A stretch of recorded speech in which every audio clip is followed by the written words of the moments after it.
So we're here now to give some concluding remarks. Erica and I want to just speak briefly before, I know you're all raring to get to our closing keynote address. So we're going to keep our remarks short, but we think that we feel we need to say a few things to bring this experience together. And the first thing I want to do is just thank you all in the audience and everyone on the program for spending so much time with us.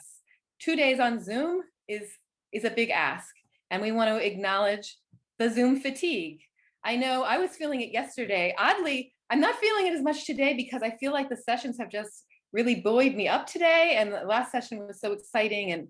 And if you missed any of the ones today or yesterday, they'll be available in recording form, and I think Courtney can post those links again for us.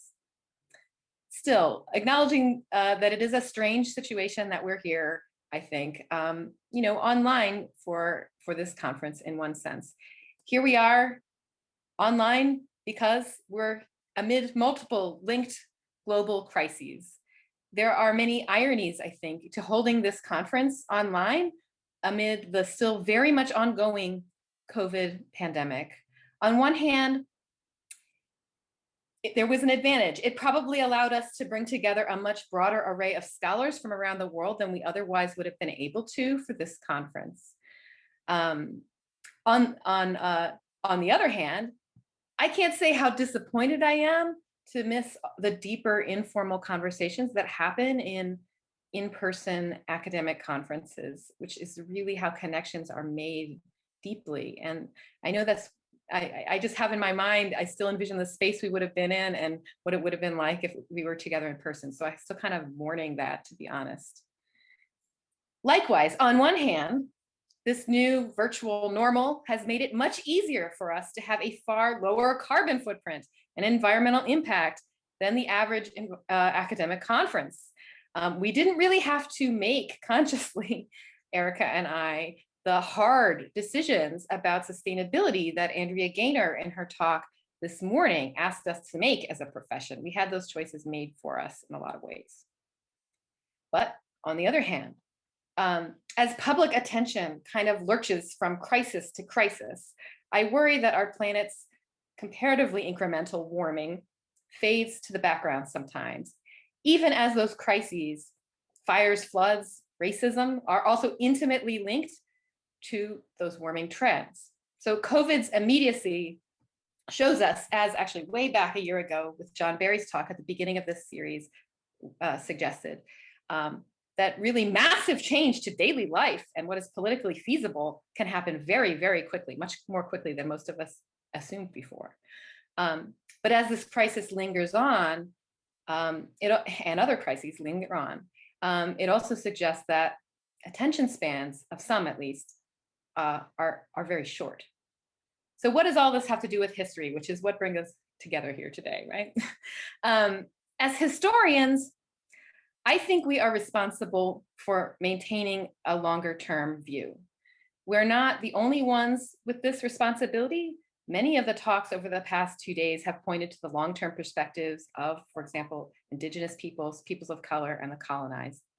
But I think it is, I don't think it's too much to say that historians have a responsibility, in part, in keeping the cultural memories of our society. So this longer term view is not necessarily a comforting view. Our current students will face somewhere between 1.5 and 5 degrees Celsius of global warming within their lifetimes. And this is a climate regime that has never before been seen within the span of human history. This warming isn't truly unprecedented in geological time, but few people that I know personally are more terrified about climate change than earth sciences who I know. People who live and work with a much deeper long-term view than most of us. They know that the Earth as it once was, at the temperatures that are predicted for our future, was really an alien planet. Just a few weeks ago, we passed global CO2 concentrations of 420 parts per million. And the last time that concentrations hit that mark were in the mid-Pliocene, when temperatures were more than 3 degrees hotter than they are now globally, and when sea levels were 20 meters higher than they are today. And in this there really is no precedent in recorded human history. Yet, I think we need to confront this unknown. In order to confront this unknown future, we need to draw on all the resources of past human experience and wisdom available to us. As historians, we need to rise to this occasion. We may have no experience of such a warm and changed world, but we do have historical experiences to draw on. There are antecedents, precedents, maybe even parables that can give us some purchase, right? As Bathsheba DeMuth suggested in the discussion after her talk, we need many different kinds of histories. Global warming is the result of human choices in the past and present. To address root causes of global warming, we need to examine the social, cultural, political, and economic processes that shifted human activities toward ever increasing emissions of CO2, as the first panel today did.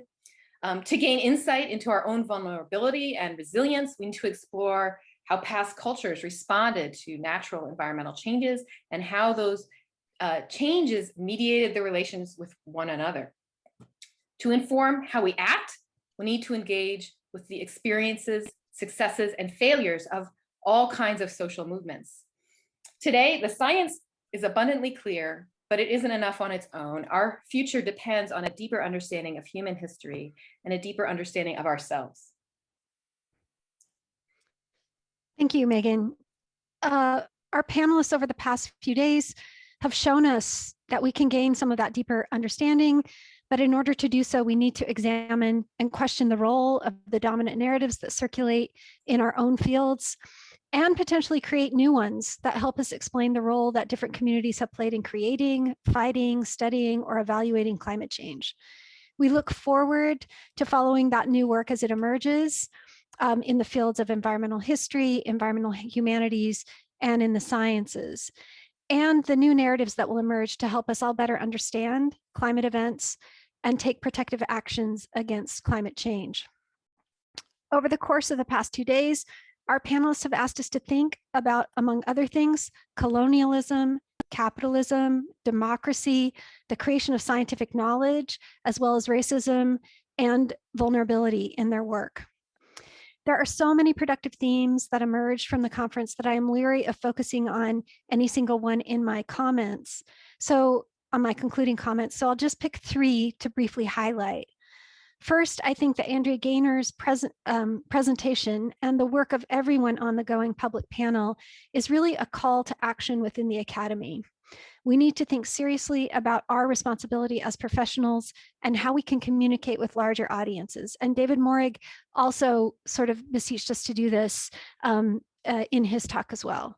Next, Andrew Curley, Paul Edwards, J.T. Rohn, and Justin Hosby have asked us in different ways to think about infrastructure and the role it has played, not just in facilitating climate change, but in building inequalities into our society so that the worst effects of a changing climate fall on our most vulnerable populations.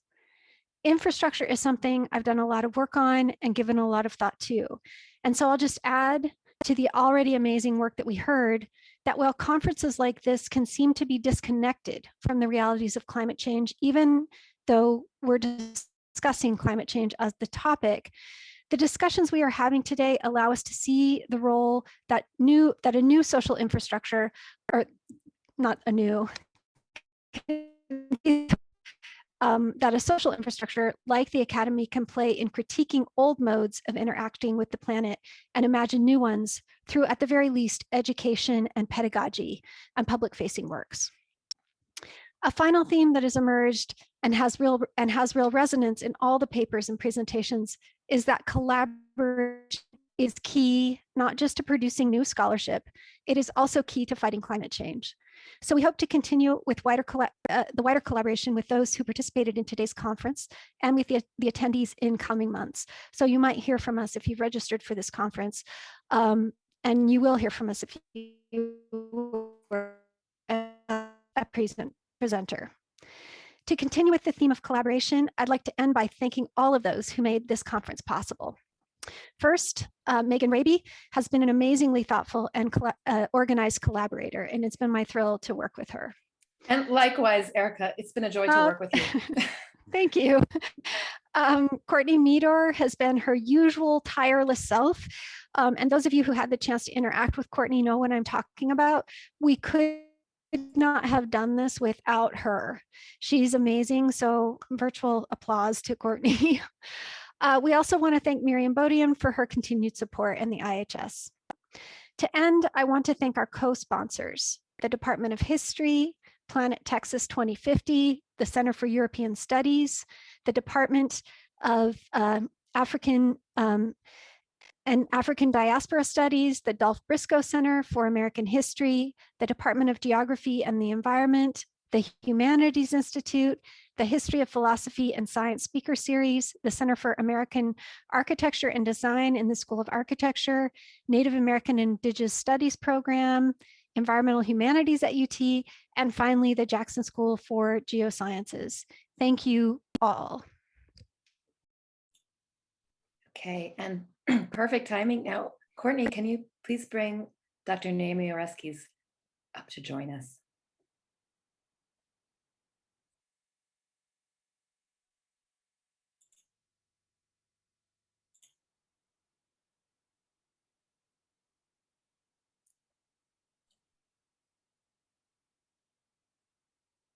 All right. I'm so happy to introduce our final speaker for this conference. Really, this is a fitting way to bring our conference to a close. Dr. Oreskes' work demonstrates the power of historical research and narrative beyond the academy. She has been a leading voice on the science and politics of global warming, going back at least to her essay, The Scientific Consensus on Climate Change, which appeared in the journal Science in 2004, and which has been cited more than 2,500 times. And what's more, was featured in the Academy Award-winning film, An Inconvenient Truth. Not many of us can say that sort of thing. Her and Eric Conway's incisive 2010 book, Merchants of Doubt, exposed the historical roots of climate change denialism and was made itself into an excellent documentary film of the same name in 2014. One of the ways in which Dr. Oreskes stands out is in her interdisciplinary perspective as well. Originally trained both in the geological sciences and in history, she is currently the Henry Charles Lee Professor of the History of Science and affiliated professor of Earth and Planetary Sciences at Harvard University. She has authored and co-authored more than half a dozen scholarly and popular books on the history of Earth and environmental sciences. Most recently, Why Trust Science, and as well as Science on a Mission, How Military Funding Shaped What We Do and Don't Know About the Ocean, both published just this year, while many of us were at home in our pajamas, I suppose. Across all her work, Dr. Oreskes forcefully demonstrates why an understanding of the history and social nature of science is necessary, both to combat pseudoscientific denialisms and to craft democratic, science-informed policy, including the responses we need in order to address climate change now. As myself, a historian who once upon a time came out of an earth sciences program, Dr. Oreskes' scholarship has been a particular inspiration to me since the beginning of my career. And these days, one of my favorite things to teach is her darkly satirical History of the Future, also co-authored with Eric Conway, called The Collapse of Western Civilization, which is a work of fiction that not only expands how my students understand the relevance of historical perspectives, but also inspires them to imagine the kind of futures that they actually want to make happen instead. So without further ado, please join us in welcoming Dr. Oreskes. Well, thank you very much for that kind and generous introduction. It's really an honor to be able to close out this conference that has been exceptionally interesting and I think really important, and I don't say that lightly. I want to start with a land acknowledgement. I'm coming to you today from Palm Desert, California, which is the traditional homeland of the Agua Caliente band of the Cahuilla people, who are the indigenous people of this amazing part of California. And I think particularly in light of all the things we've been talking about today, I'm really glad that so many people have taken a moment to think about the lands that we now occupy and how we got here. So as Megan said, when we were talking about what I might speak about today and what would be appropriate to wrap up this conference, Megan suggested that I talk about my book, The Collapse of Western Civilization, A View from the Future. So I'm going to switch to slides now, and this may be slightly tricky because I'm also trying to read notes and also have on my screen my PDF of my book. So I'm going to do this. Okay. Well, that'll be good for now. I may have to change it when I need to read from the PDF, but for now, we'll just go with that. So for those of you who haven't read this book, it's a novella, a kind of long short story, and it's a quasi-apocalyptic, sorry, as you can see from the cover, it's a quasi-apocalyptic work of speculative fiction. We're not seeing your screen. I'm sorry. Oh, you're not? Oh, that's No. weird. Okay, sorry, let me Try again. Sorry. All right, you know, I think I forgot to share the screen before I launched it. So let's try again. Thank you for that appropriate interruption. Try again, share screen. Okay. How's that? Did that work? Yes, it is. It is not in full view yet. Okay, I'm going to leave it in the non-full view because that way I can also see the PDF of the book that I'm going to read from in a minute. Okay. Okay. So thank you. Thanks for that. Okay. So as I said, this is a quasi-apocalyptic work of speculative fiction. And so talking about it is a bit tricky, especially given the critique that Bathsheba DeMuth gave yesterday, a rather severe critique of apocalyptic narratives. So in my defense, I will say a few things. First, and I think this is important for all the young scholars out there thinking about what's next, I did not set out to write a work of apocalyptic fiction. In fact, I didn't really set out to write a work of fiction at all. More than anything I have done in my career, this book wrote itself. I was in Perth, Australia, on a visiting professorship at the Institute for Advanced Studies. I was there for 2 weeks and it rained every single day. And I started thinking about the changes that were in store in the future and what would it be like to live in this changed world? What would it be like to live in a world where it rained every single day? And that wasn't a really happy thought. And the next thing I knew, a voice started speaking in my head. And so I called Eric Conway and I said, Eric, I'm either having a creative inspiration or I'm having a psychotic break. And I hope it's not the latter, but I'm hearing voices in my head. And the voice I was hearing was the narrator of this book. And he assured me I was probably not having a psychotic break, that he was in on being the co-author of this kind of experiment. And so I started writing. And 2 weeks later, Eric and I had a draft of this book. So that's kind of a message that it's worth sometimes just going with your weird instincts because they may lead you in interesting places that you don't regret. So in my talk today, I want to pick up this theme of the apocalypse and talk about why it seems to compel our attention despite the problems that Bathsheba DeMuth rightly acknowledged yesterday. The Collapse of Western Civilization is not my most read book, but it is my most widely read book. And by that, I mean in terms of reaching a global audience. This small book, which in some ways almost wrote itself, has been translated into 10 languages, including 2 French editions. It was not a bestseller in America, but it was a bestseller in France. And I think that tells us something interesting about the cultural reception of narratives and the different ways people in different countries view this. And I meant to do this and I forgot, but I was going to show you the covers from the different countries. One of the fascinating things about the covers that the publishers have put on this is that in every cover, the catastrophe is somewhere else. So London shows the Eiffel Tower. The British edition shows the Eiffel Tower underwater. The Italian edition shows Big Ben underwater, or maybe that was the German one. But I just think it's absolutely fascinating the way we can all imagine catastrophe and disaster somewhere else, but we have a much harder time imagining it here at home. And I love the cover that we had for the US version because it's not actually clear where that is. Second, I would also say the book is actually only quasi-apocalyptic. The whole first part of the book actually takes place in the present. And the whole first part of the book relies on factual information, things that have actually happened. And it's only in the second half of the book that then the book goes into the future and looks back on the present and speculates about some ways in which these things play out. But one of the reasons we wanted to write this book was that at the time we wrote it, there was a lot of loose talk about extinction, about humans going extinct because of climate change.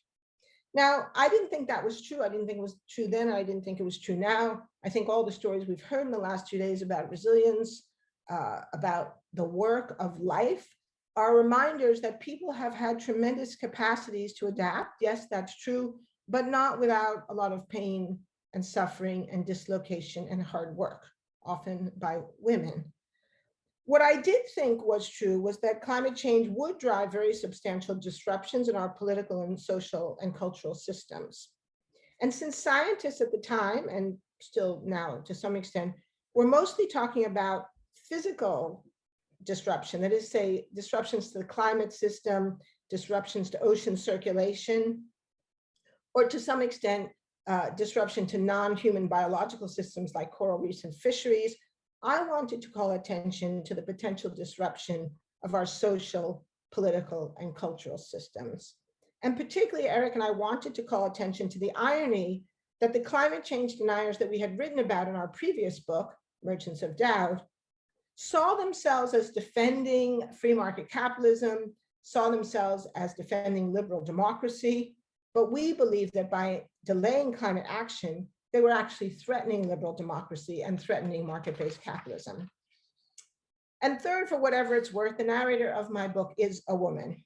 It's a woman in the year 2393 who is explaining in retrospect what happened and how the world tried to recover. And I think it's particularly suitable for us because the narrator is a historian at a conference, at an academic conference, in which the historians in the year 2393 are recounting what they refer to as the Great Collapse. The book takes place in the year 2393 because it was sufficiently far in the future that I thought I could get away with stuff. But the main events described take place in the year 2093. And that was chosen, sometimes people have asked me why 2093? Well, many of the scientists I have studied, particularly Roger Revelle, like to talk about what would happen in the year 2100. So 2100 was their benchmark, and many of them foresaw an enormous amount of dislocation by that date. I wanted to bring it into the 21st century so that my readers would feel that this was now, not off in the future. And 7 is a magic number, so I subtracted 7 from 2100 and I got 2093. So I'm going to read a couple of excerpts from the book now, and then I want to open up some themes related to climate, history, and the future. So we begin here with the start of the book. In the prehistory of civilization, many societies rose and fell, but few left as clear and extensive an account of what happened to them and why as the 21st century nations that referred to themselves as Western civilization. Even today, 2 millennia after the collapse of the Roman and Mayan empires, and 1 millennium after the end of the Byzantine and Incan empires, historians, archaeologists, and synthetic failure paleoanalysts have been unable to agree on the primary causes of those societies' loss of population, power, stability, and identity. The case of Western civilization is different because the consequences of its actions were not only predictable, but predicted. Moreover, this technologically transitional society left extensive records, both in 20th century style paper and in 21st century style electronic formats, permitting us to reconstruct what happened in extraordinarily clear detail. While analysts differ on the exact circumstances, virtually all agree that the people of the Western civilization knew what was happening to them, but were unable to stop it. Indeed, the most startling aspect of this story is just how much these people knew and how unable they were to act upon what they knew. Knowledge did not translate into power. And just bear with me here now while I scroll to the next section. If I had a paper book in front of me, I would have it with bookmarks, but I'm doing this electronically. Okay, here we are. In the early 2000s, dangerous anthropogenic interference in the climate system was underway. Fires, floods, hurricanes, and heat waves began to intensify. Still, these effects were discounted. Those in what we might call active denial insisted that the extreme weather events reflected natural variability, despite a lack of evidence to support that claim. Those in passive denial continued life as they had been living it, unconvinced that a compelling justification existed for broad changes in industry and infrastructure. The physical scientists studying these steadily increasing disasters did not help quell this denial, and instead became entangled in arcane arguments about the, quote, attribution of singular events. Of course, the threat to civilization adhered not in any individual flood, heat wave, or hurricane, but in the overall shifting climate pattern, its impact on the cryosphere, and the increasing acidification of the world ocean. But scientists trained as specialists focused on the specific aspects of the atmosphere, the hydrosphere, the cryosphere, or the biosphere, found it difficult to articulate and convey this broad pattern. The year 2009 is viewed as, quote, the last best chance the Western world had to save itself, as leaders met in Copenhagen, Denmark, to try for the 15th time since the UN Framework Convention on Climate Change was written, to agree on a binding international law to prevent disruptive climate change. 2 years before, scientists involved in the IPCC had declared anthropogenic warming to be unequivocal. And public opinion polls showed that a majority of people, even in the recalcitrant United States, believed that action was warranted. But shortly before the meeting, a massive campaign was launched to discredit the scientists whose research underpinned the IPCC's conclusion. This campaign was funded primarily by fossil fuel corporations whose annual profits at that time exceeded the GDPs of most countries.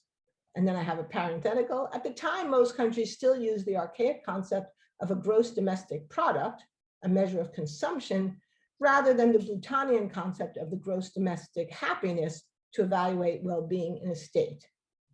Close parentheses. Public support for action evaporated. Even the President of the United States felt unable to move his nation forward. So that's from the introduction. Now we'll move to a section of the book called The Frenzy of Fossil Fuels. It is clear that in the early 20th century, immediate steps should have been taken to begin to transition to a zero net carbon world. Staggeringly, the opposite occurred. At the very time that the urgent need for an energy transition became palpable, world production of greenhouse gases increased. This fact is so hard to understand that it calls for a closer look at what we know about this crucial juncture. In the early penumbral period, physical scientists who spoke out about the potentially catastrophic effects of climate change were accused of being alarmist and of acting out of self-interest to increase financial support for their enterprise, gain attention, or improve their social standing. At first, these accusations took the forms of public denunciations. Later, they included threats, thefts, and the subpoena of private correspondence. A crucial but understudied incident was the legal seizing of notes from scientists who had documented the damage caused by a famous oil spill of that period, the 2011 British Petroleum Deepwater Horizon. Though leaders of the scientific community protested, scientists yielded to these demands, helping to set the stage for further pressure on scientists from both governments and the industrial enterprises that these governments subsidized and protected. Then legislation was passed, particularly in the United States, that placed limits on what scientists could study and how they could study it, beginning with the notorious House Bill 819, better known as the, quote, sea level rise denial bill, passed in 2012 by the government of what was then the US state of North Carolina, now, of course, part of the Atlantic continental shelf. Meanwhile, the Government Spending Accountability Act of 2012 restricted the ability of government scientists to attend conferences to share and analyze the results of their research.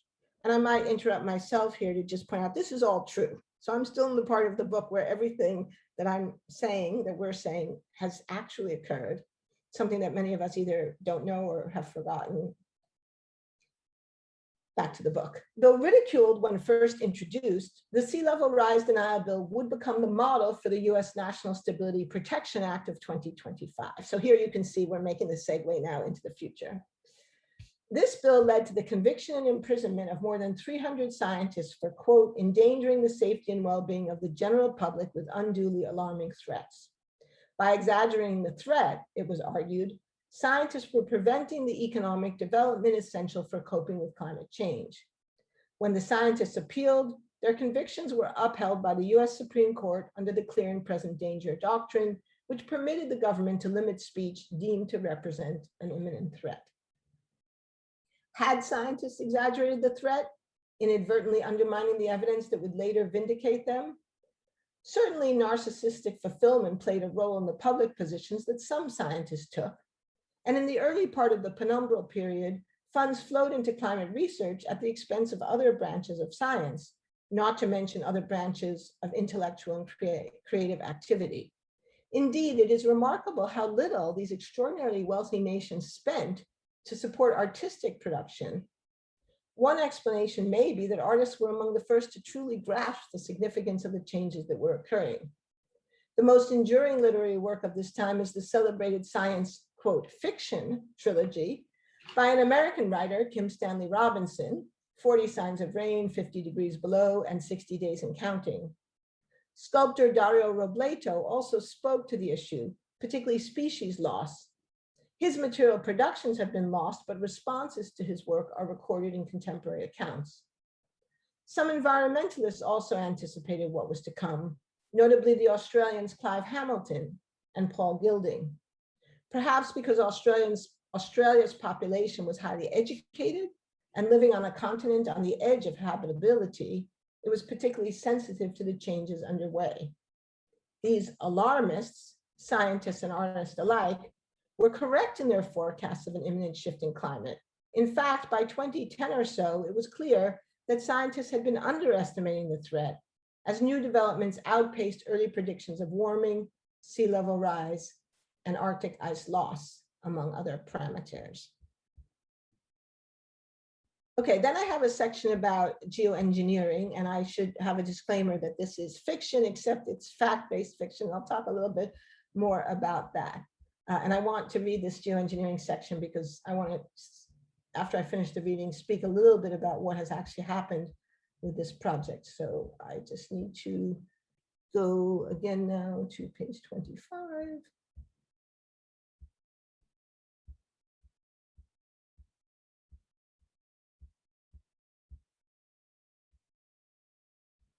Okay. In the Northern Hemisphere summer of 2041, unprecedented heat waves scorched the planet, destroying food crops around the globe. Panic ensued, with food riots in virtually every major city. Mass migration of undernourished and dehydrated individuals, coupled with explosive increases in insect populations, led to widespread outbreaks of typhus, cholera, dengue fever, yellow fever, and viral agents never seen before. Surging insect populations also destroyed huge swaths of forests in Canada, Indonesia, and Brazil. As social order began to break down in the 2050s, governments were overthrown, particularly in Africa, but also in many parts of Asia and Europe, further decreasing social capacity to deal with increasingly desperate populations. As the great North American desert surged north and east, consuming the high plains and destroying some of the world's most productive farmland, the US government declared martial law to prevent food riots and looting. A few years later, the United States announced plans with Canada for the two nations to begin negotiations towards the creation of the United States of North America to develop an orderly plan for resource sharing and voluntary northward relocation of eligible citizens. The European Union also announced a similar plan for relocation of citizens from its southernmost regions to Scandinavia and the United Kingdom. While governments were straining to maintain order and provide for their people, leaders in Switzerland and India, two countries that were rapidly losing substantial portions of their glacially sourced water resources, convened the first international emergency summit on climate change, organized under the rubric of the Unified Nations for Climate Protection, the former United Nations having been discredited and disbanded over the failure of the UNFCCC. Political, business, and religious leaders met in Geneva and Chandigarh to discuss emergency action. Many said that the time had finally come to make the switch to zero carbon energy sources. Others argued that the world could not wait the 10 to 50 years required to alter the global energy infrastructure, much less the 100 years it would take for atmospheric CO2 to diminish. In response, participants hastily wrote and signed the United Nations Convention on Climate Engineering and Protection, UNCCEP, and began preparing blueprints for the International Climate Cooling Engineering Project, ICCEP. As a first step, ICCEP launched the International Aerosol Injection Climate Engineering Project, the IAICEP, pronounced IAICEP, in 2052.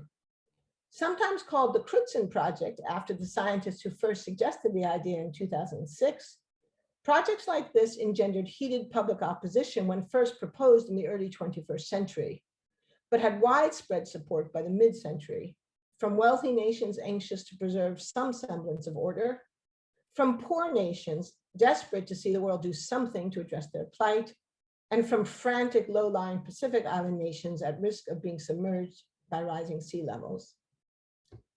IAICEP began to inject sub-micrometer-sized sulfate particles into the stratosphere at a rate of approximately 2 teragrams per year, expecting to reduce mean global temperature by 0.1 degrees Celsius annually from 2059 to 2079.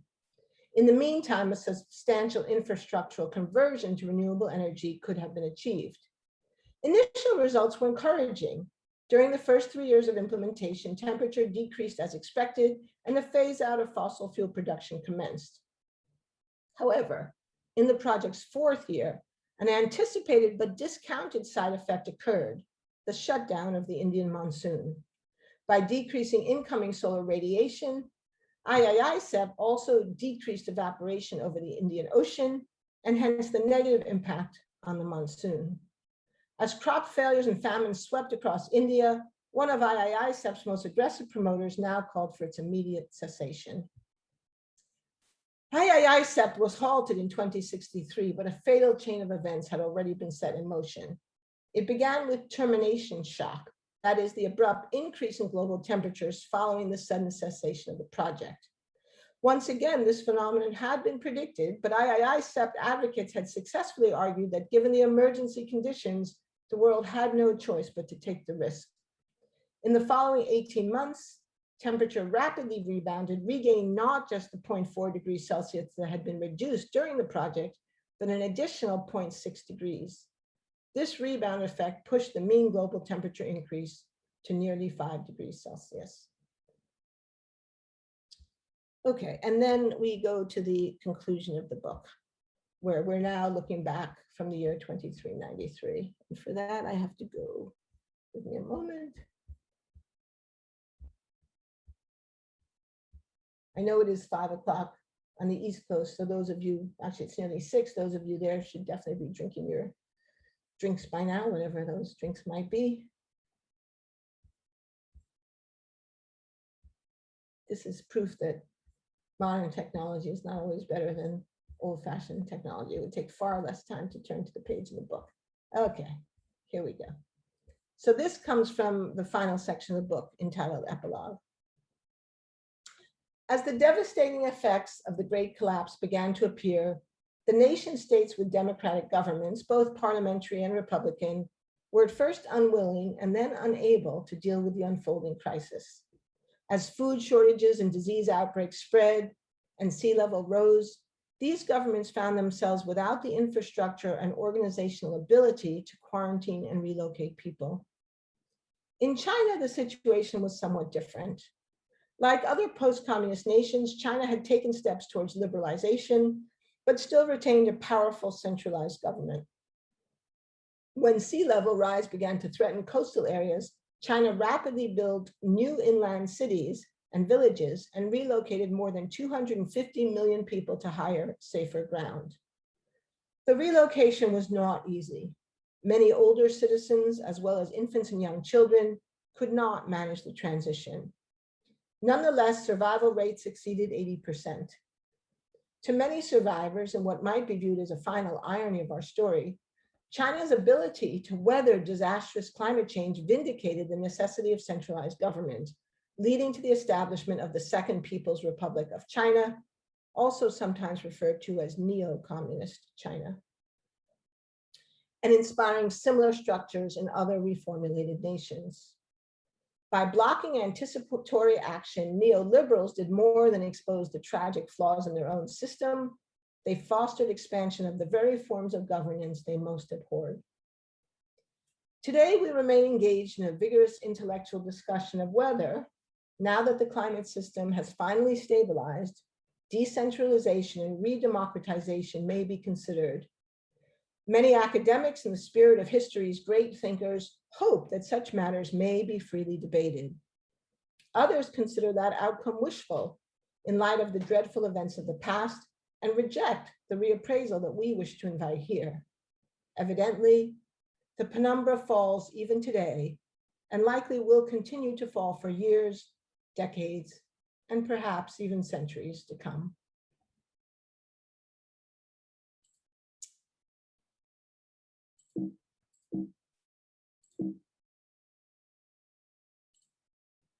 So let me try to draw out a few themes about the future as a topic for historians, drawing both on my own work and some of the things that people have been talking about in the last 2 days. So clearly the future, and actually I can go to, let me see if I can.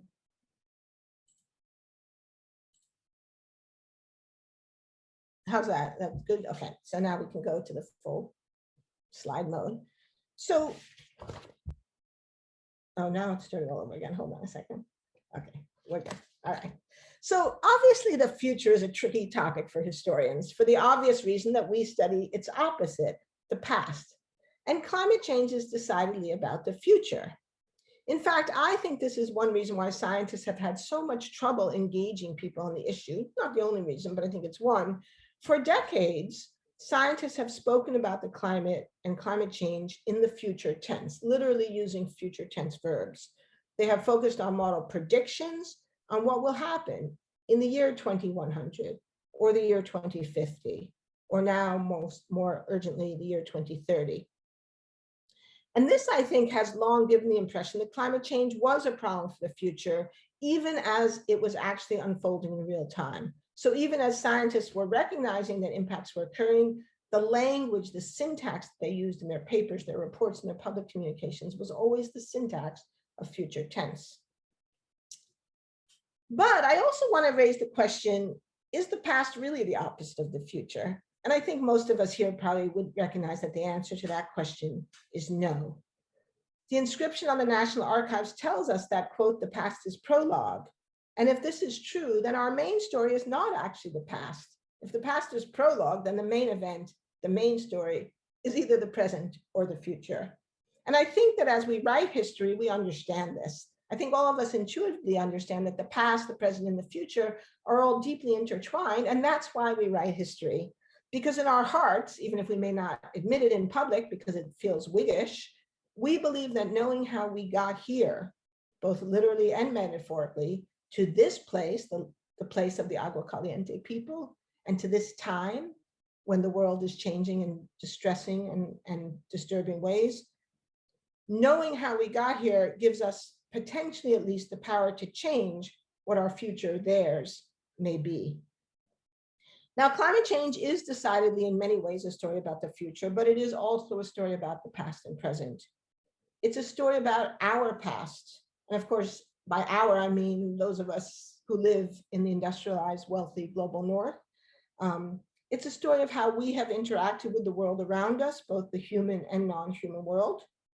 And to the extent that climate change was created by the wealthy people of the global north, it's a story about how we collectively, and in some cases individually, have ignored, denied, rationalized, justified, and turned our eyes away from the damage that we were doing.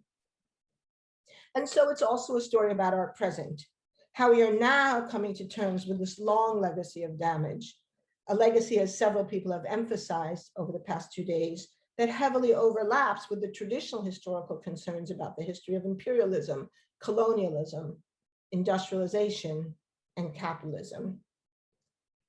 It's also a story, as Mary Mendota stressed yesterday, it's a story about the unfolding relationships, both between the human and the non-human spheres, but also about how we as people interact with each other in the context of a changing natural environment. Now here I suspect on some level I'm speaking to the choir. I know that anyone who's involved in environmental history is aware of these issues as much, if not more than I am. But But I wanted to make the point, and particularly to the graduate students who we were told yesterday were sort of shoehorned from doing work in environmental history to thinking about how it connects to climate history. I want to encourage those graduate students and anyone else who may feel a little nervous about this to grab the brass ring. Climate change is the big story of our era. And for the younger people, this is the story of your lives and your futures. And it's a story that needs to be told. And as I think, as Megan said a few minutes ago, and many people have said, again, not just by scientists. The scientific part of the story is essential, it's important, it's crucial, it's a crucial dimension, but it is a dimension. And we need to tell the other dimensions of this story. And you, the young people in this audience, are the ones to tell it. I want to talk a little bit also about technology and the idea of the technological fix. And this is why I specifically chose the section of the book about the IIICEP experiment to talk about today. So as historians, we tend to be skeptical about technology, and particularly the idea that technology can solve social and cultural problems, and for good reason. And by the way, this is also linked to the problem of infrastructure that has also been raised at this conference. As historians, particularly if we are historians of technology, but we don't have to be historians of technology to know this, there is a long history of grotesquely exaggerated claims about the promise of technology, particularly to solve social, political, and cultural problems. I made a short list preparing for this talk. I came up with 8 right off the top of my head, and I think all of you can probably think of many more. The idea that radio would bring world peace. The idea that television would unite the country. The idea that household appliances would free women from the drudgery of housework.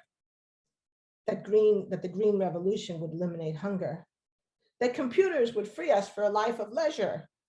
That nuclear power would give us electricity too cheap to meter, and we would soon be driving electric nuclear powered cars and flying in nuclear powered airplanes. That GMOs would eliminate hunger. And most recently, that geoengineering will solve climate change. As historians have documented, all these failed promises were tied up with failed conceptualizations regarding the causes of social problems like war or hunger. We know well now that hunger is not caused by a lack of food, it's caused by a lack of food distribution. And as historians, we rightly flag these failures. In addition, and again, it's been mentioned already before today, earlier today and yesterday, there is a long history of large-scale technological projects being intimately imbricated with the long history of disregard and disrespect for traditional peoples and traditional ways of knowing, as well as for the ecosystems in the areas where these projects have been built. Dams are the obvious conspicuous example of this. We heard yesterday a bit about a really interesting dam project in India. Dams have famously, infamously, conspicuously drowned whole villages, communities, and sometimes entire ways of life, as well as doing enormous damage to ecosystems in the name of progress. The whole history of the American Northwest is a history of damming rivers and of making many species of salmon go nearly extinct, and with that threatening the indigenous communities that relied on those salmon in what we might view as a kind of pandemic of river damming and destruction. And of course, also large-scale mining and logging projects have been deeply associated with destroying indigenous communities and also the biological systems with which those indigenous communities have been intertwined.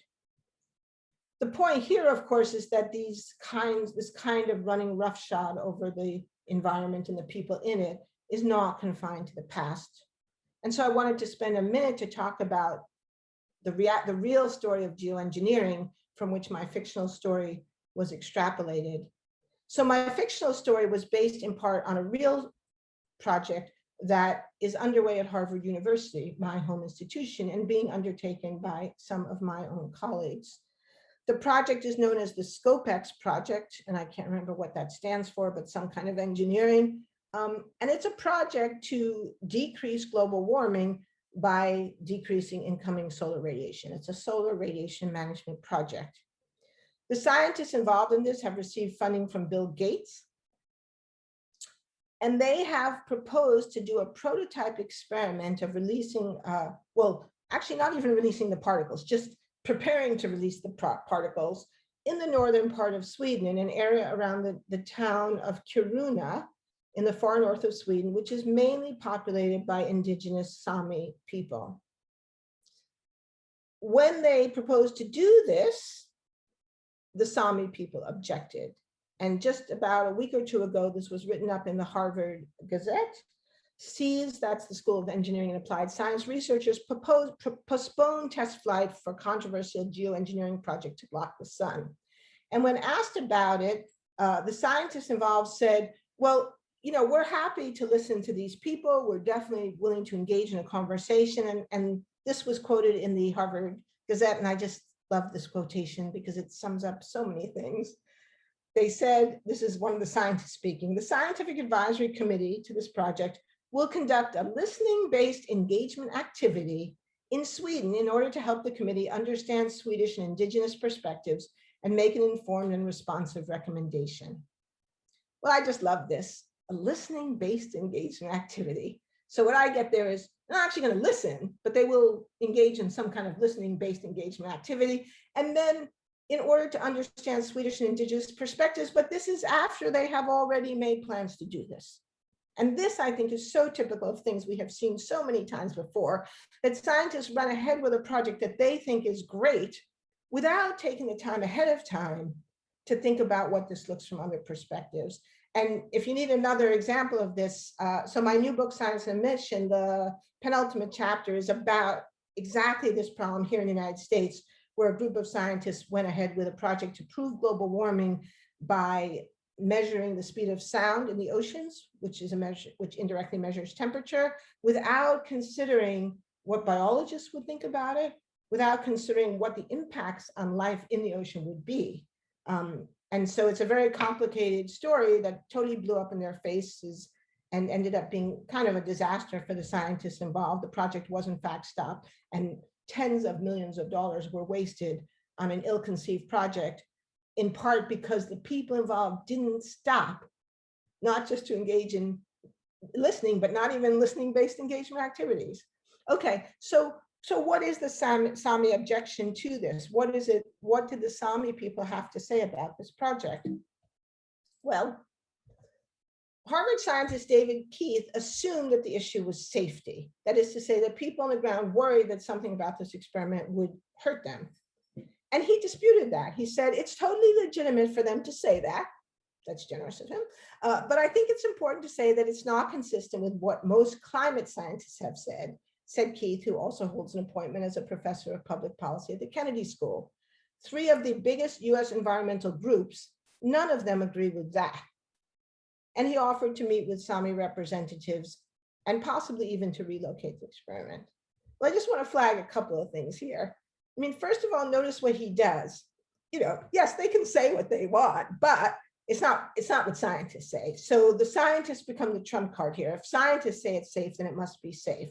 And then he invokes the authority of American environmentalists, totally disregarding the concerns of the people who actually live there.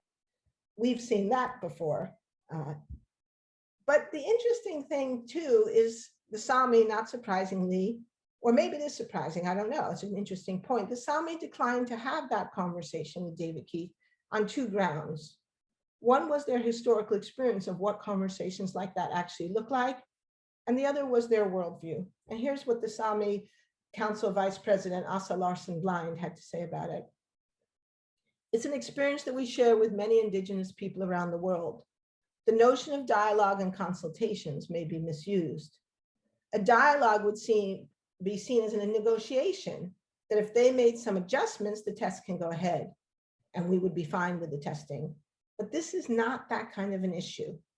And she said, no matter where the test moves, so even if they moved it somewhere else, indigenous people will speak out against it because it goes to the core of our worldview.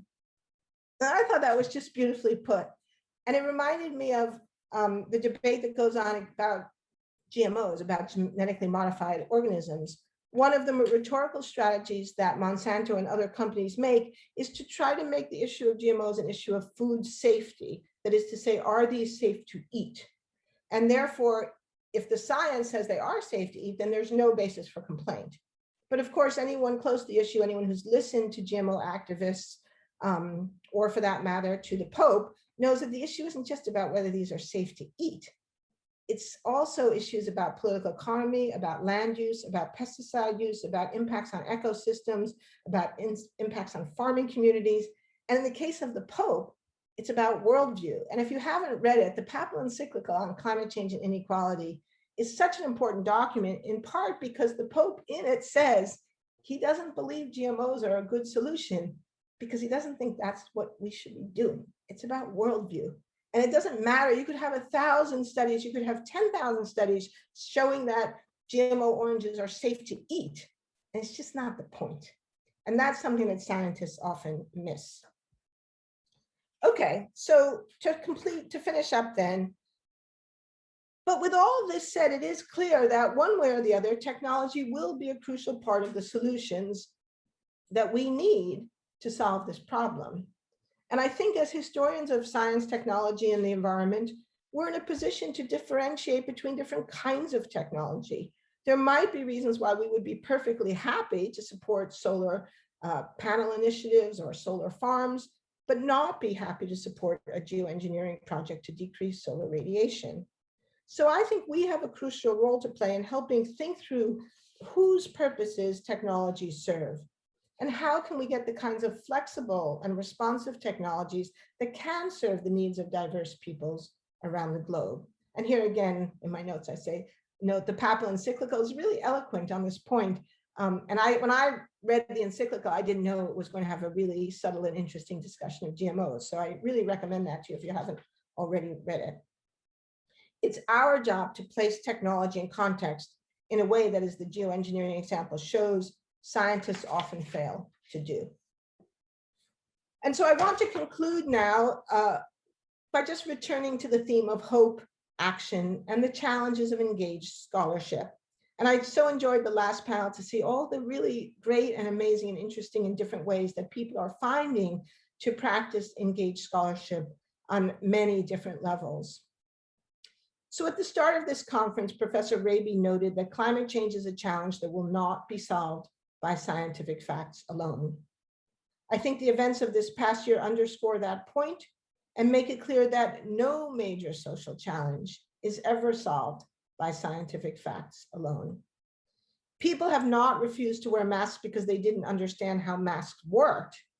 They refused to wear a mask because it offended some political, cultural, or personal beliefs or identity or tribal connections, social affiliations that they felt, or because they listened to political leaders who told them not to wear masks. It had nothing to do with the science of how masks block respiratory viruses. And people now, if you look at the evidence regarding people who are now hesitating to get vaccinated, with some rare exceptions, it has very little to do with the scientific evidence. And again, has to do with people's belief structures, people's sense of identity, people's sense of who they trust and who they don't trust. We have abundant evidence to show that people act on the basis of complex interactions between facts, values, their sense of identity, their sense of their place in the world, their social affiliations, and at the end of the day, very often, what their gut is telling them. And I think this is one reason why narrative is increasingly being foregrounded in public discussions of climate, because narrative has the capacity to include these diverse elements and in dynamic and flexible interrelations to each other. There may be times and places where specific scientific facts influence people's views, but there may also be times and places where our social affiliations prove much more durably influential. And all the evidence seems to suggest that there are probably many more of the latter than the former. And as historians, I believe we can help people to understand the ways in which these interactions occur. And that, I believe, can help us move from passivity into activity. And just finally then, in terms of the questions raised in the very last panel about promotion and tenure, this is obviously an issue I addressed in my own life. And obviously, I don't mean to discount it. It's an important issue, especially for the junior people. You have to have a job. If you want to be an engaged scholar, you have to be a scholar. So these issues are important. But I also think that when you're trying to make decisions about what you want to do in your own life, and what's going to make your own life meaningful to you. It's well to remember the words of the scholar activist Miles Horton and Paulo Freire, who has said, "We make the road by walking." Thank you very much. Thank you, Naomi. That was really, it brought together so many of the threads of the conference, and it was also really moving to me. So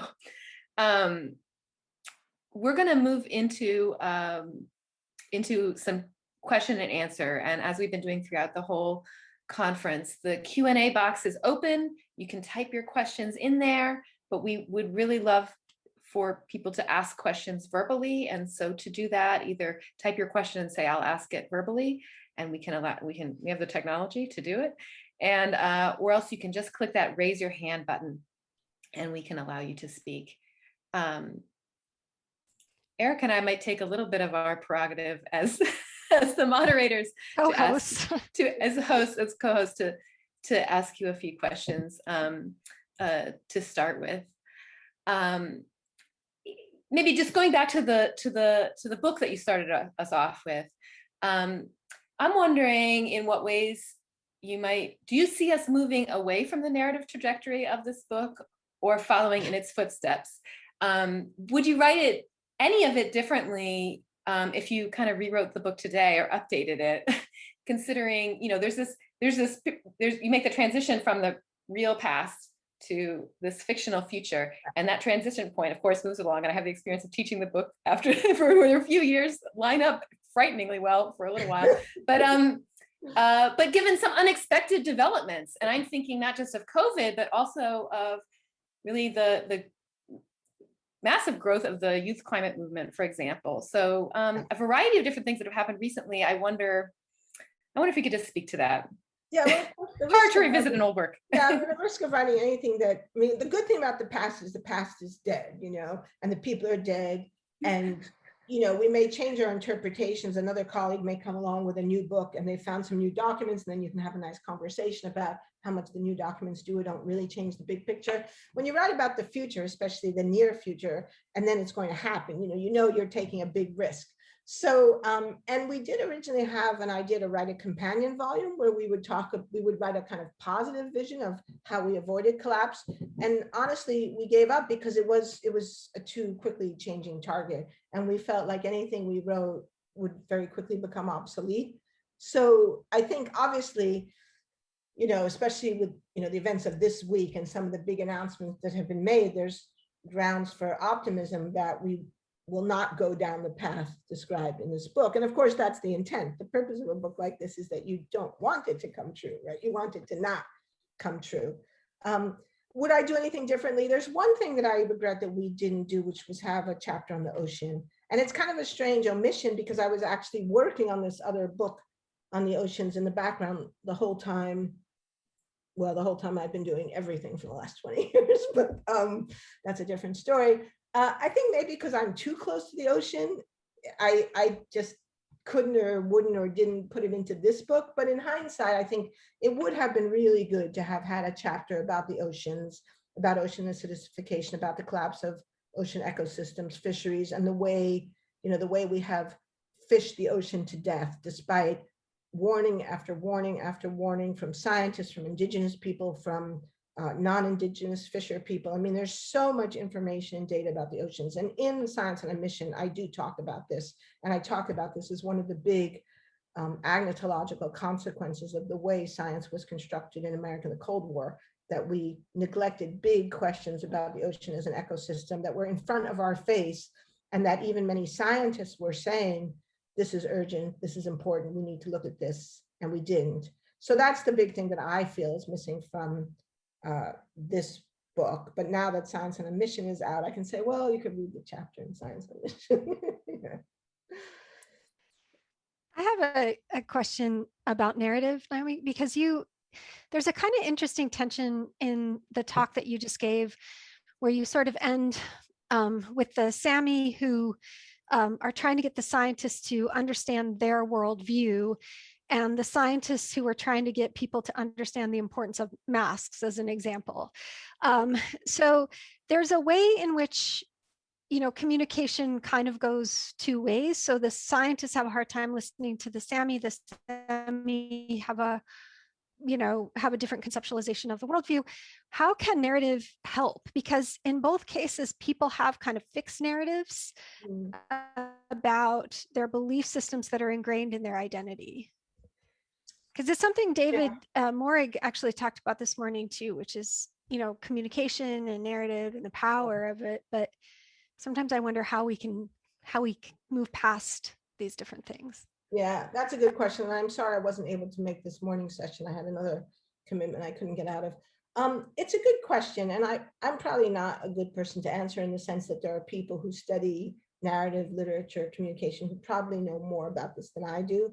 But I would say the way I think about it does have to do with the role of values in science versus the role of values in people's lives. So for most of us, in most of our lives, our decision-making processes are highly value-oriented, and they're based on what we care about, what we prioritize, and the people who we prioritize and care about. So are we just caring about our own personal safety?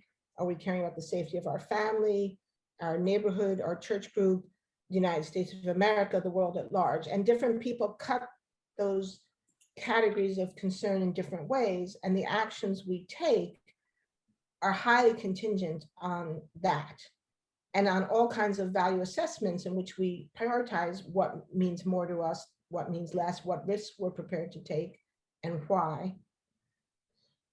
I have not had the chance to spend time with the Sami people, but I would assume that they would be thinking something along the lines as we don't see the point of taking this risk, right? Because there's no value for it in us, and we think it's a wrong. I mean, I read what Larson Blind, or Larson Blind, I'm not sure how she pronounced it, probably Blind, she's reading and saying, this is inconsistent with what we think is the right approach to this kind of a problem, right? And that's a value-based argument.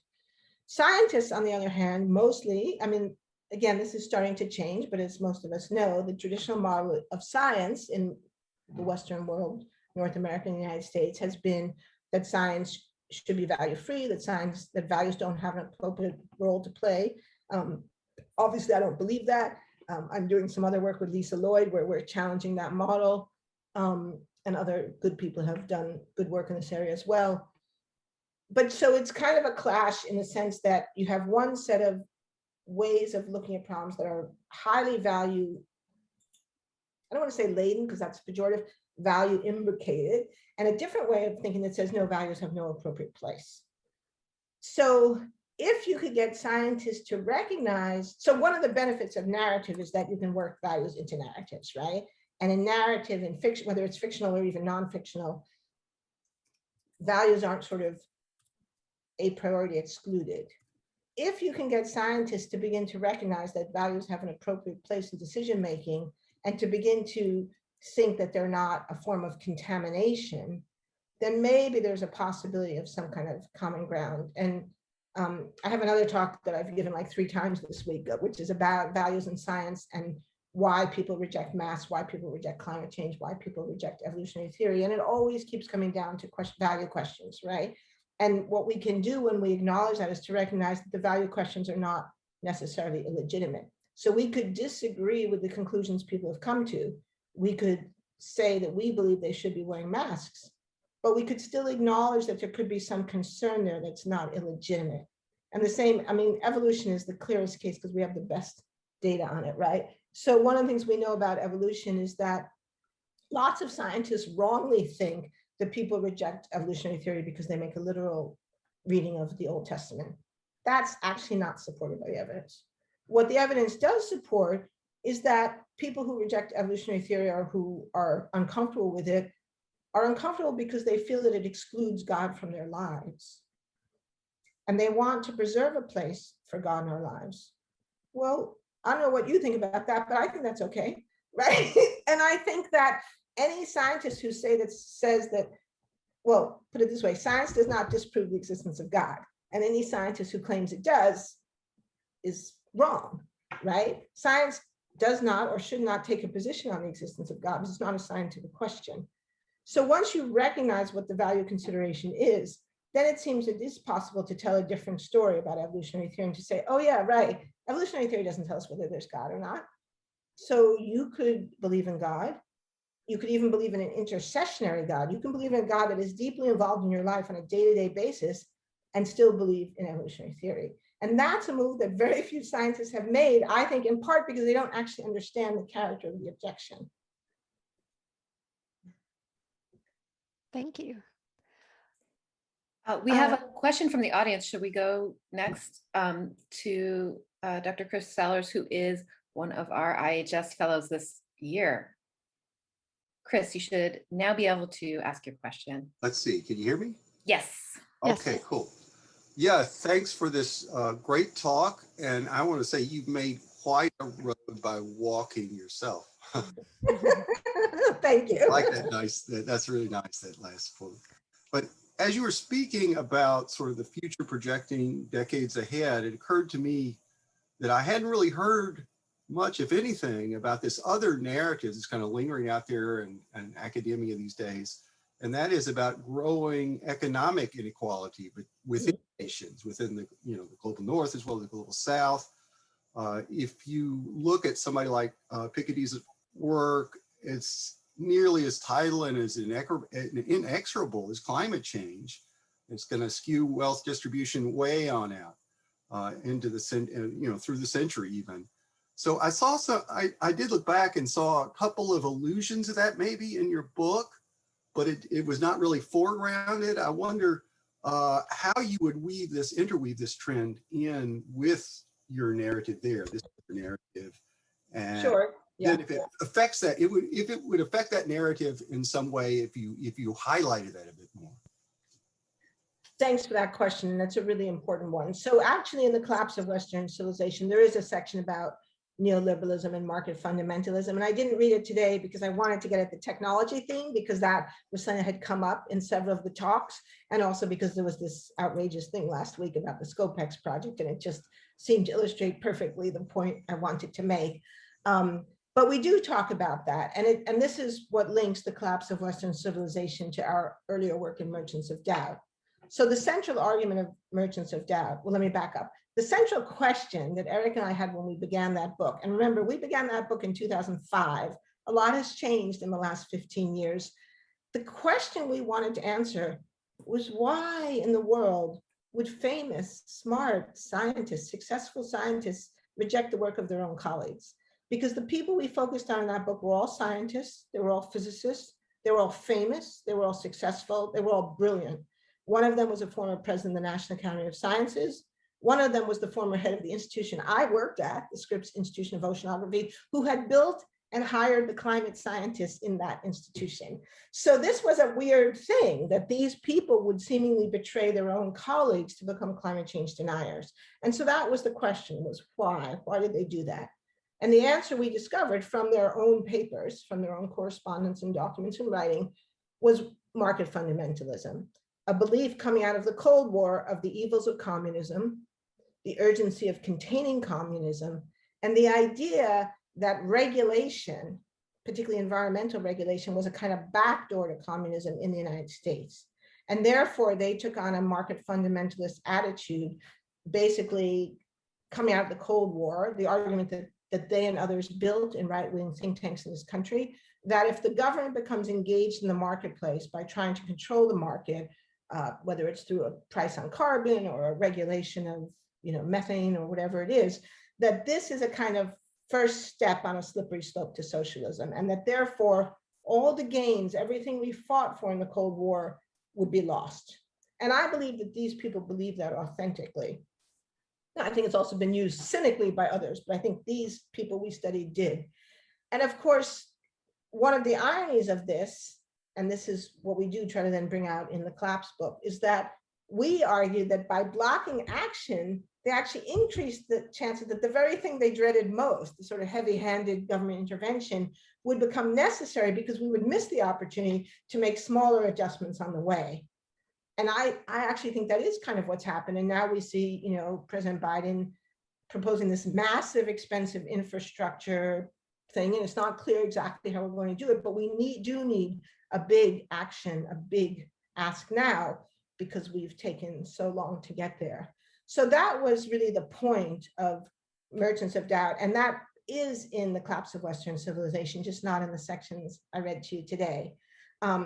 That said, then, every question always leads to another question. As a historian, it's kind of like, I always feel like it's unpeeling in the onion. One question leads to this question underneath. And so the question that came out underneath Merchants of Doubt was, well, why the heck did so many people buy into this market fundamentalist argument when it's so patently false? There's so much evidence from history that it's wrong. It's wrong. And I don't just mean like morally and ethically, it's definitely morally wrong, but it's also empirically wrong. It's false. And many of the claims they make about history and the history of markets are untrue. Many of the claims they make about Adam Smith are untrue. So that's the book that Eric and I are writing now. And it's called The Magic of the Marketplace, The True History of a False Idea. We are working on the conclusion right now. And this has been a busy week because we're trying to get this done by the end of the month. And hopefully it will come out next year. And then we'll ask, and then there'll be a whole bunch of new questions after that, except I'm getting old and I might decide to retire and pass the baton to Megan. I don't know. I have a question. I'm going to hold off on my question because I just saw that our IHS director, Miriam Bodiam, has a question. Maybe we can ask her to come up and ask her question verbally. Miriam, are you able to?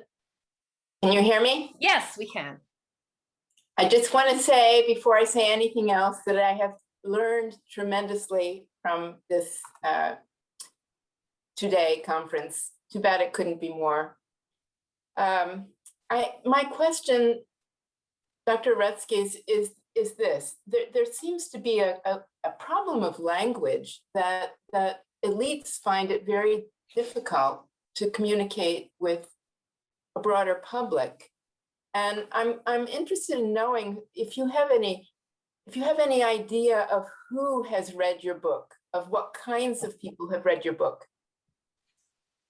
Yeah, thank you for that question. Well, I do. And that's one of the great gratifying things about being an engaged scholar is that you get fan mail. And I always like to say, sometimes people get upset on my behalf because, they heard some interview where some journalists really pressed me about the hate mail. And there's a kind of voyeuristic aspect in which journalists really want to know, what did they say, And I try not to go there because it's just ugly and unpleasant.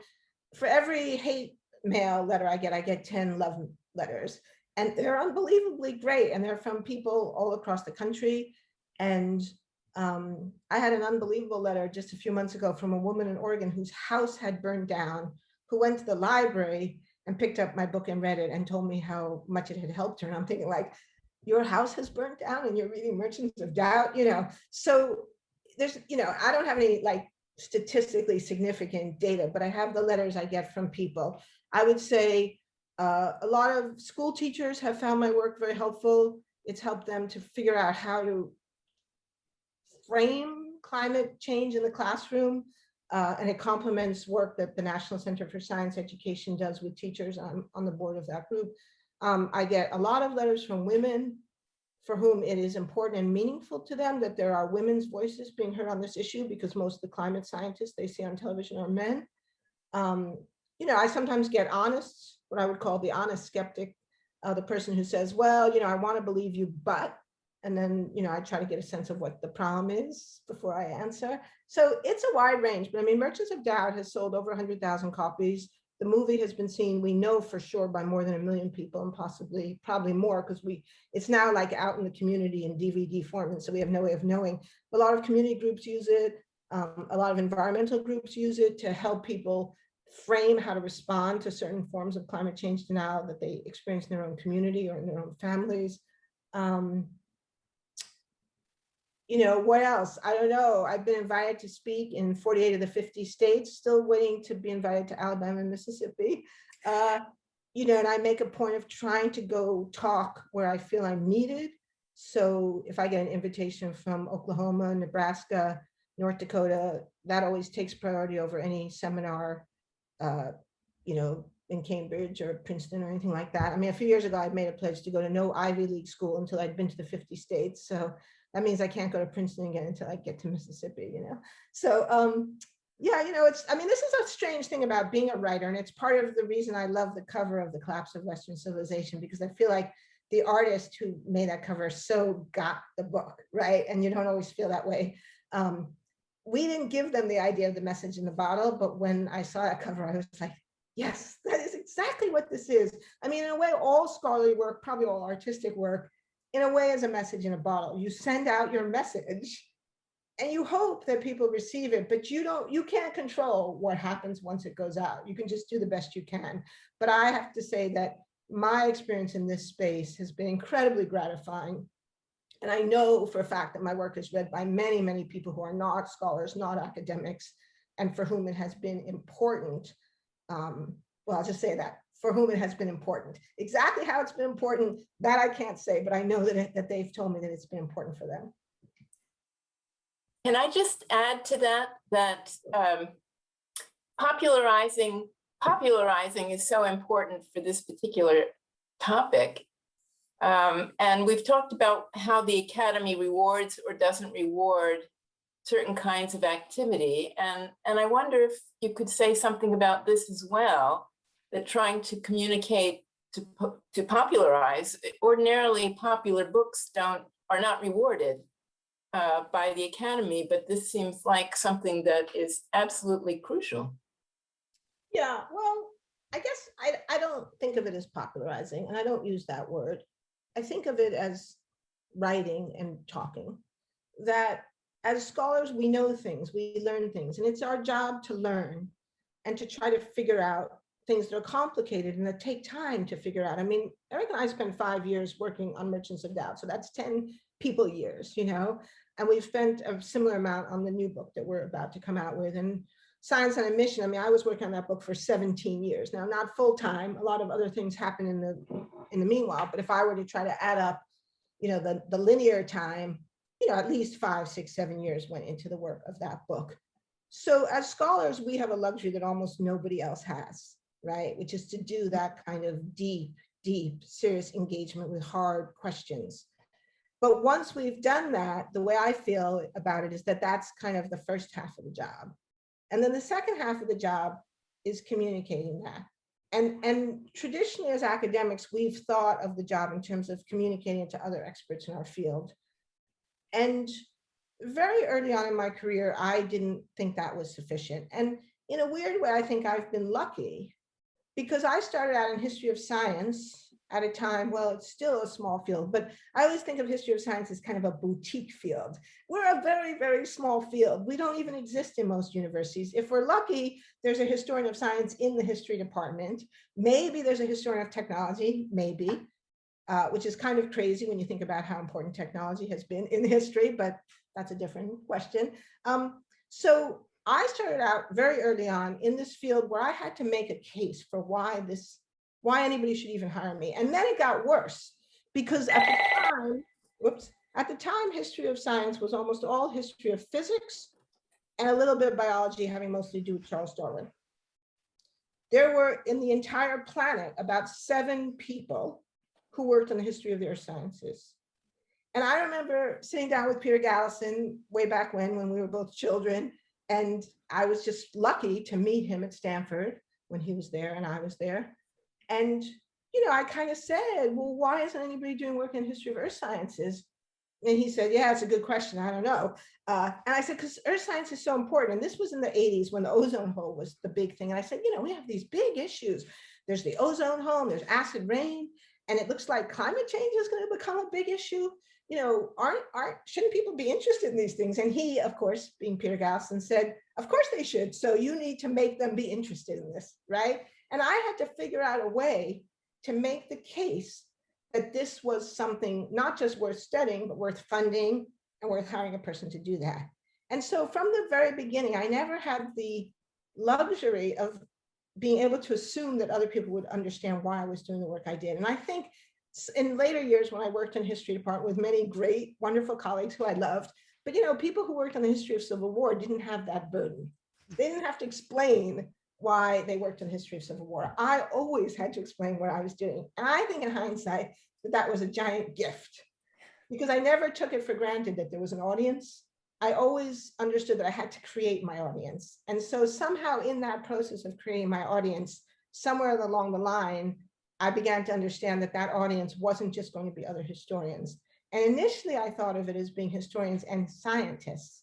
And so I worked really hard to avoid the kind of humanistic jargon that would turn off scientists. But in the process of doing that, I also got rid of the scientific jargon that would turn off historians. And in doing that, I began to emerge with a way of approaching it that actually most educated people could read and understand. So I think that in some ways that was luck. But the lesson I think for everyone is to say, okay, well, you don't have to be in the position I was in to do that, right? You could say, even if I work on the history of the Civil War and Reconstruction, there's still a way to make this accessible and interesting and important to other people. And I think the great role model there is Heather Cox Richardson. I mean, Heather is like this rock star of social media. I think she has 150,000 followers on Twitter. So if you don't follow her on Twitter, I don't mean you personally, but whoever is listening out there, I mean, you guys should all be following her on Twitter because it's unbelievable what she has achieved. And many of the topics that she works on are standard topics in history, but she has found a way to communicate to a very big audience about what we know from history. And she's a great mom. There are other ones out there as well, but I particularly love what she's done. Julian Zellows is another one who's been really good in this space. I mean, we have positive examples of people who have done this. Thank you. We have another question, and I see Melissa Chirenko has her hand raised, so I'm going to allow Melissa to talk and ask you. She is a young historian of science who is also. Wrong person. Oh, sorry, I got the wrong person. Sorry. She is a historian of science who is our IHS fellow. Yeah. There you go.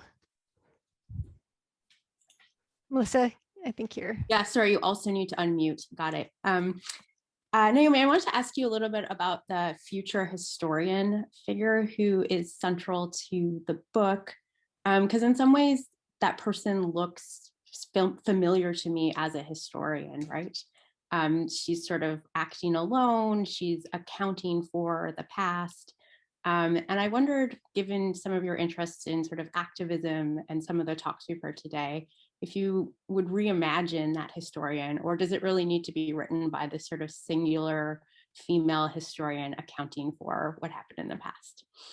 Well, that's a very funny question, because actually I had a different version of the book in which she wasn't singular, in which she was part of a team that was trying to reconstruct this past and understand it. And they were all over the world, and they were meeting by Zoom. And this is pre-pandemic. I don't call it Zoom, but it was some kind of like, it was more like the Feelies, because they could see and hear and smell each other. It was more like, something out of Huxley. But it just got too complicated too quickly. And it felt like it got very cerebral very quickly, that it was like a book about meetings. It just didn't feel like that was going to work. So I actually abandoned that. So of course she doesn't have to be solitary. I think she became solitary because it was just a much easier way to write this book. It was a voice, and it was a voice that I was hearing clearly. So there's no real like good intellectual justification for it, except that it was her voice that I heard in my head. And it was her voice I was able to capture on paper without the whole thing just getting like too complicated to manage. A better writer, a genuine novelist probably would have figured out some way to do that, but I didn't.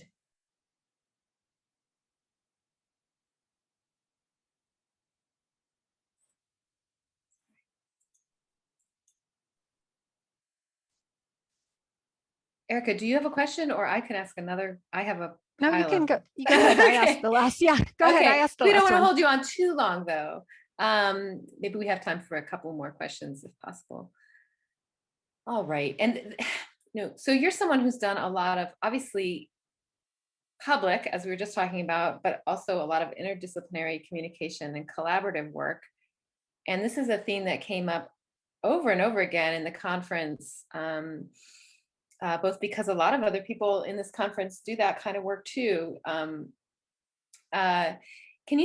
Can you possibly speak a little bit about the challenges and rewards of that kind of work? Because it follows up on actually Melissa's question too, about the solitary historian, and that is what most of us are. And I'll admit that that's what I mostly am as well, Can you speak a bit about the challenges and rewards of this kind of work?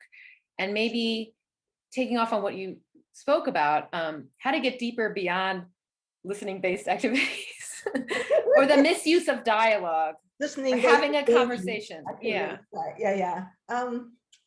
Yeah, that's a great question. Well, one thing I've found in my own life is, as you work and you get older, you get to know yourself better. And I've learned that I work best with one or two other people who I really respect and trust.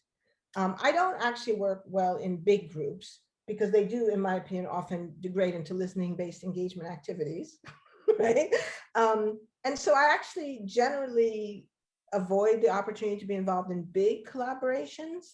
And I also really resist a trend that I think we see in some places where people interpret interdisciplinarity to mean that the more different disciplines represented, the more robust the project. I saw this very clearly in a European Union panel review that I was involved with, where basically, everything that they funded were these sort of giant collaborations with people from 20 or 25 different institutions and disciplines. I don't think that doesn't work for me personally, and I don't think it necessarily makes sense. I think in terms of research in general, my view about research is sort of my view about a lot of things, like how long should a book be? A book should be as long as it needs to be to make the argument and no longer. How long should a meeting be, or a conference? As long as it needs to be to do the work, but not longer, right? And I feel that way about collaborations. So if you have a problem that clearly would benefit from being examined from a variety of angles, let's say, the great thing we saw earlier today about Encore, that was gorgeous. And I did go pull it out on the internet, and shout out to you guys, I actually tweeted it because I think it's just gorgeous work. Obviously in that case, you can see the way historians, archaeologists, anthropologists, I don't know what, filmmakers, AI people, I'm not sure, computer scientists, who else, you can clearly see the way in which those different perspectives were essential to producing that product. And that, I think, is just a fabulous model. But the idea of just adding in more people from more people, no, I think that just bogs things down, and I don't see that as productive. In my own case, there's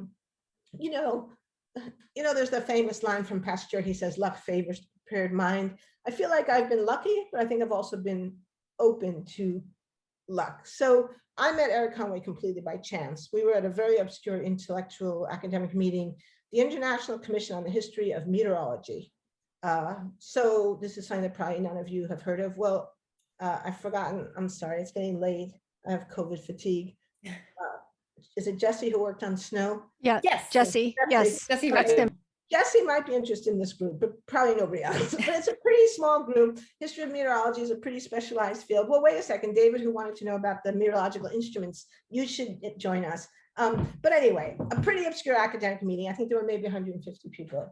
And I gave a little paper, something I was developing about a particular scientist, Gordon MacDonald, who was one of the first scientists to warn about climate change back in the 1960s.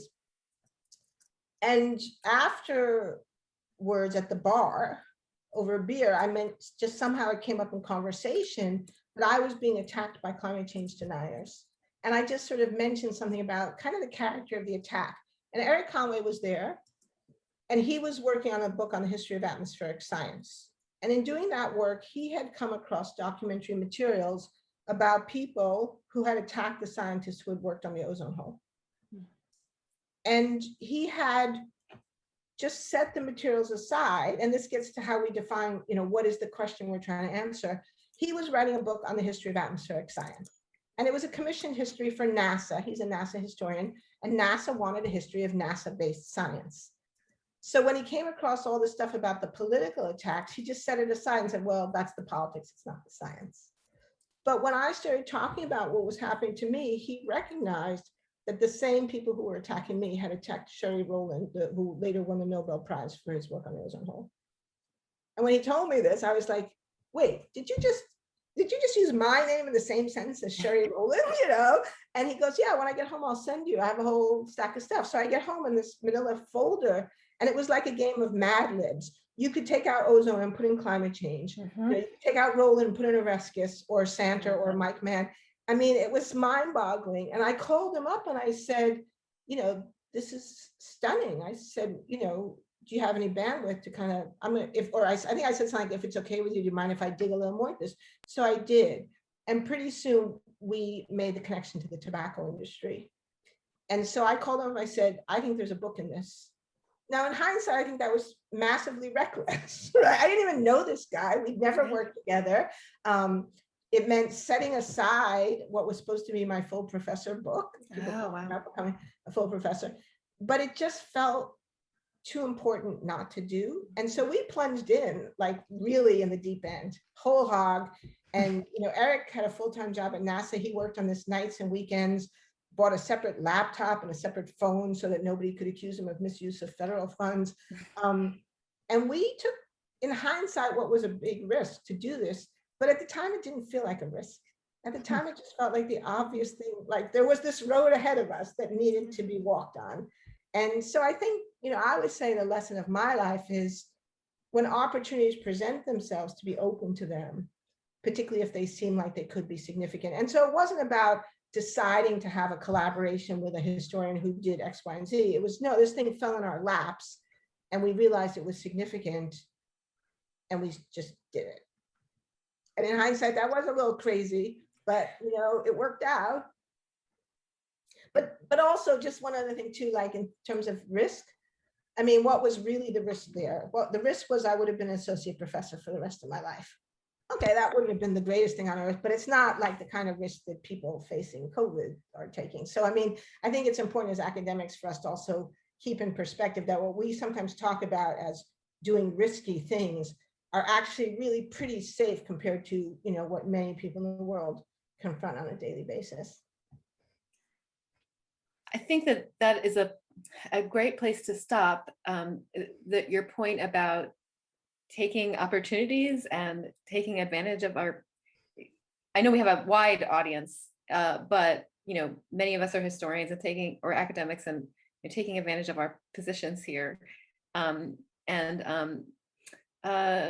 taking up the challenge of seeing how our work relates to climate change and all the things that may be a euphemism for, as we were discussing earlier today. And it's just a very inspiring place to stop, and I think an appropriate connection. To make the road by walking as well, yes. I think is maybe the place to end it. Whereas my husband says you can also run on it, which is what I do. I do. It does make me long for in-person collaborations where you can actually have those kind of moments of serendipity in the bar where you find connections or things like that. But hopefully we'll find new ways with technology, and people will continue collaborations from this conference moving forward. Thank you so much. That was such a wonderful keynote, and we really appreciate you taking the time to meet with us this afternoon. You're welcome. It's been a pleasure to be with you. Well, this is really not the end of the conversation, because the material of this conference will be online, and all the people on the program will be in contact with each other going forward about other possible outcomes for this. So I just want to thank everyone who's still here with us for just a really, for me, just really rewarding 2 days. And thank you all. Thank you all. Thank you, everyone. Have a great night.